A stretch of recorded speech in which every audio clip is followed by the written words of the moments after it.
රංජිත් සුමනසේරගේ ගත්තාම කරුණු තුනක් ක්‍රියාත්මක වුණා. එකක් තමයි ඔහු අපේ සියලුම නිෂ්පාදන වෙලා තිබිච්ච සීනි අත්පත් කරගත්තා. ස්පීතු අත්පත් කරගත්තා.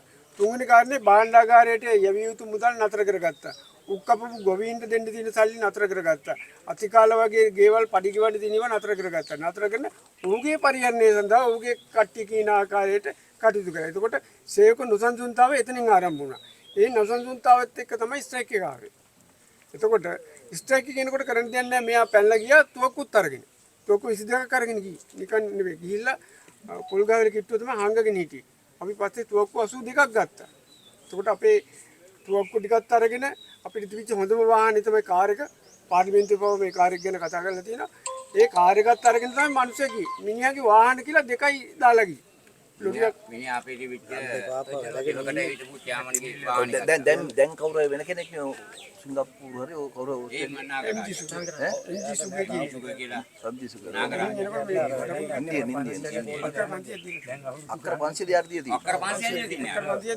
අක්කර 500 දිලා තියෙන්නේ අර දිලා තියෙන්නේ බීජ නිෂ්පාදනය දුන්නේ. එයා බඩු ගෙවල නැහැ. මේ වෙනකම් බඩු ගෙවල නැහැ කියලා තමයි ආරංචි අපිට පිළිලා තියෙන්නේ. එයා එදිමට එකේ නෑ මොකක්ද දැන් එන්නේ. එතකොට දැන් එයා හැබැයි දැන් වෙනස් සමාගමක් කරා වෙනත් නමක් අරගෙන මිනිහා දැන් ආයි ඉදිරිපත් වෙලා ඉන්නවා කියලා ලැබෙට තොරතුරු.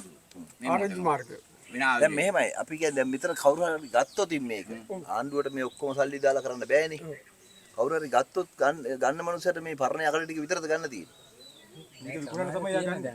පරණ කපඩාවල තියෙනත් එහෙම තමයි. උදාහරණයක් මගේ භාර්යය තමයි බරවානාන්ත සීලුම අමතර කොටස් ටික තියෙන්නේ. ඒ කියන්නේ ඇකවුන්ටන්ට් කෙනෙක් ළඟ තිබිය දෙයක් නෙවෙයි. එදා හිටපු ස්ටෝර් කීපර් මහත්තයාට යන්න ක්‍රමයක්ම නැති වුණ වෙලාවේ මම කිව්වා මම මේකට රෙස්පොන්සිබිලිටි ගන්න. මෙයා නිදහස් කරන්න. ඒ ඉල්ලීම මත මම බාරගත්තා. ඒ සම්පත් ටික එහෙම තියෙනවා. සිවනගලින් සහ පෙළවත්තෙන් උත්සාහ කරා මේකේ යම් ප්‍රමාණයක් ගෙනියන්න.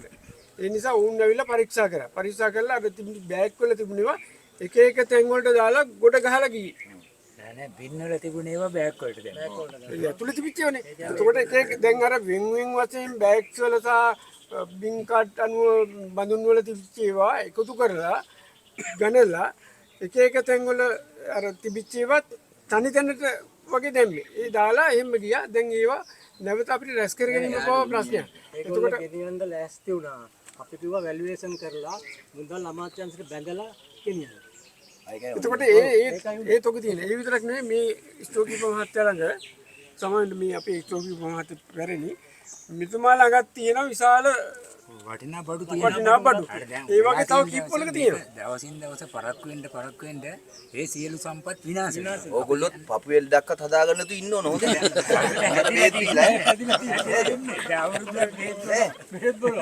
මේ බීලේම හොඳට ඉන්න මොකෝ නෑ මොකක් හරි හුටාස් කියලා කිව්වොත් එහෙම ඊට පස්සේ අපිට හොයාගන්න නැහැ මොකක් කරන්නේ. ඒ ටිකක් නැති වෙනවා. දැන් එහෙම ගිය මිනිස්සු 4 දෙනෙක් ඉන්නවා. ඒ මිනිස්සුන්ගේ පවුල් වලට දෙන්න තියෙන දෙයක්වත් තව දීලා නැහැ දැන් අවුරුදු 5කට වැඩි පළවෙනි කෙනා මැරෙන්නේ.